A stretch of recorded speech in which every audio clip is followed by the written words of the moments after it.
ॐ अज्ञानतिमिरन्धस्य ज्ञानाञ्जनशलाकया चक्षुरुन्मिलितं येन तस्मै श्रीगुरवे नमः। जय श्री कृष्ण चैतन्य प्रभु नित्यानंद श्री अद्वैत गदाधर शिवासादि गौर भक्त वृंद।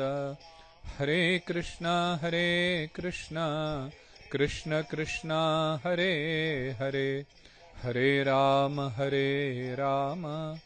राम राम हरे हरे। हरे Krishna. Srimad Bhagavad Gita chapter 16 verse 13 through 15. Verse 13. Idam adya maya labdham idam prapsyase manoratham idam astidam api me bhavishyati punardhanam. They think, today I have attained so much, and also in the future I will fulfill all my cherished desires. So much wealth is now mine, and it will increase in the future more and more. So Lord Krishna has been describing about those who have a demoniac nature in detail. What their characteristics are, what their propensities are. And now in these three verses, verses 13 through 15, he describes how they think. How they are so proud of their accomplishments, how they keep making so many plans for greater enjoyment and controlling everything that they have. Here in verse 13, he says that those with the demoniac nature, they think, oh, I have so far attained so much wealth. I have a big bank balance, I have a nice house, I have a few cars, I have beautiful clothes, I have jewelry. So they are always thinking about the wealth that they have accumulated. And even though that wealth may be enough for them to live the rest of their life, and in some cases even more than enough for their many generations to live, but still their desire to attain more wealth is not fulfilled, because they think that in the future I will accumulate even more wealth, and thus I will fulfill all my desires. So if someone has built a business which is, let's say, worth $10 million, now his desire is, I want to make it to $100 million. Then I want to acquire that company, I want to go public, and then I want to make a $1 billion company, right? So their desire to attain more and more never gets fulfilled. They think that so much wealth is now mine, and it will increase in the future more and more and more. Unfortunately, they don't really know what the future is. They are completely oblivious of the fact that future is not permanent. There will be an end to this life, and at that point everything that they have accumulated will be left behind. See, we all know this. We hear about millionaires and billionaires dying in road accidents or dying suddenly because of a heart attack or their natural death, right? Has there been a single billionaire who has lived forever? Not a single one. Has any one of them not aged or not had physical issues? They all have ailments, they all have aged. But we think that this time will not come to me. This is the most amazing thing. So therefore, because we think that our wealth will always stay with us, because we think that we will never die and that we will always be able to enjoy what we have accumulated, we keep planning for more and more. And this way we are dreaming all the time, right? Even though we are awake, we are dreaming. What is a dream? Dream is something which is unreal. Dream is something that will come to an end. And when you wake up, your eyes open, then you see, oh, none of that was actually there. In fact, our situation is similar. We are dreaming this life of fantasies where we will have so much enjoyment and so much luxuries. But in fact, all of this is going to come to an end at the time of death. And when that time will come, we don't know. When we were children, we used to hear this very interesting story. So there was a guy, his name was Sheikh Chilli. He was always dreaming of making it big. Of course, he didn't have a lot, but he was to some extent dumb as well. So one day, he got a pot of milk to sell. So he took it on his head and he was going to the market to sell it. Now while he was going, he started daydreaming. Oh, when I sell this pot of milk, I will make $10. And with that $10, I will buy 2 pots of milk. And then I will sell them again. And then I will make $20. So then I will buy 4 pots. Like this he started calculating. That soon I will be selling 100 pots or 1,000 pots a day. And that way I will be making $2,000 a day. When I have so much money, then I will have my own cows. I will be able to have people employed to milk them. And then I will be selling 100,000 pots of milk a day. And now I will become so rich that there will be servants who will be standing all the time to take my orders. And if someone will not follow my orders, I will kick them hard. And thinking or daydreaming like this, he kicked hard and there was a stone there. He slipped and that pot on his head fell down and broke into pieces and all the milk was gone. And thus was the end of his great multi-million-dollar enterprise. In fact, we all are in a similar situation. We're dreaming to make hundreds and thousands and millions and billions.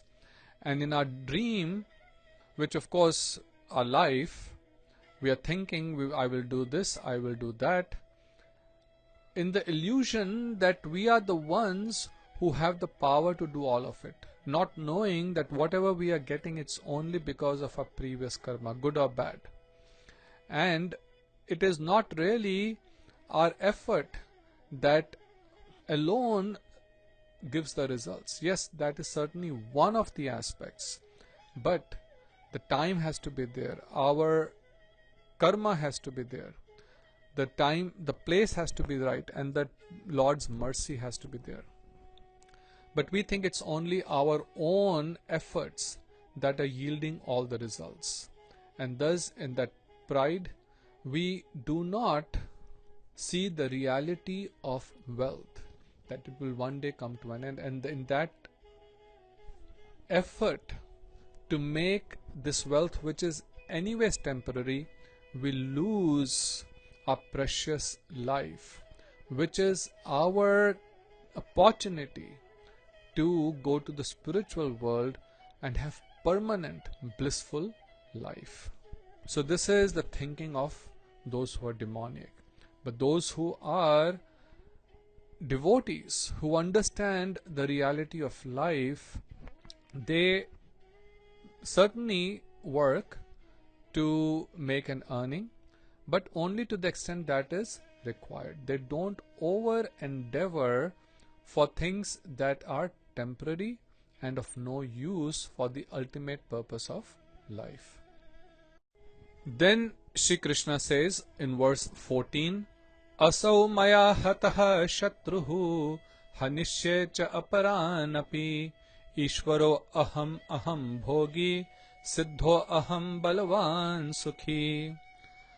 I have slain this enemy, and I shall also slay others. I am a great controller and enjoyer. I am perfect, powerful, and happy. So this is another misguided thinking of those who have a demoniac nature. They are always in pursuit to control others. And by that, they want to control the wealth and the property of others as well. There have been so many conquerors and dictators in the world. They have left no stone unturned to wage big wars, big battles, and try and take over the land of other countries, other kingdoms, other communities, like Napoleon, Hitler, many Muslim invaders. They were all very proud of their power, that they have been able to kill many kings and take over their kingdoms. That they developed this false pride that I am a great controller, that simply on my order hundreds and thousands can be put to death. See how cruel mentality is this. How can we take something that we can't give? We have no power to give life to someone. Then how can we take someone's life? This is the demoniac thinking, that I can kill someone simply for my own enjoyment. And what is that enjoyment? That false sense of being the controller, that I have accumulated so much land. Then there were empires like the British Empire. How much havoc did they cause all over the world? So many slaves they made. So many innocent people were killed. And where is that great empire today? It is a country that itself is struggling with its own economy. Similarly, where are all those great conquerors or so-called great conquerors and dictators? None of them are there. So what was the benefit of them causing so much bloodshed and trying to conquer other countries? Even many of those, Hitler conquered so many, right? So where is all that land? Germany does not have that land anymore. So none of them was really powerful. None of them was really perfect, because if they were powerful, then they could have maintained their control over those lands forever. But they were not able to do so. And in fact, if you look through into their lives, they were not really happy, because all the time they were simply fighting. They were simply on the battlefield, away from their families. So what happiness is there? This is all just some hallucination, all some false sense of happiness. Unfortunately, those who are demonic in nature, they derive happiness from the pain of others.